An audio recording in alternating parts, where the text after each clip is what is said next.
Janyte, žiūriu, šiemet labai gražiai pas tave atsigavo tie gurkiukai, jau tu juos patrėšiai, auga, mezga.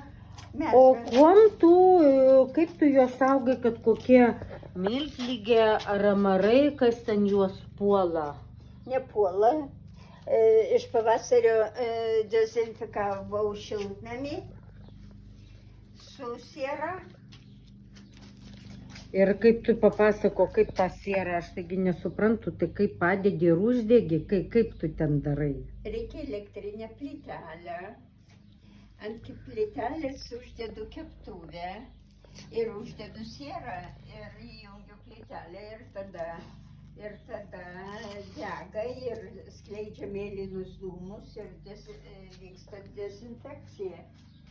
Va čionais va gražus, ką ten filmuoji negražų. Va. O kaip vienais metais ten užpuolė, tai ką tu darėjai?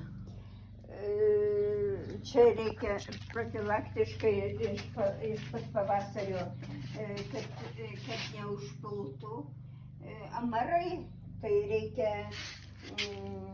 papurkšti atskiestų pienų. O mamyte, kas va čia va per augalas? Baklažanas. Koks gražus.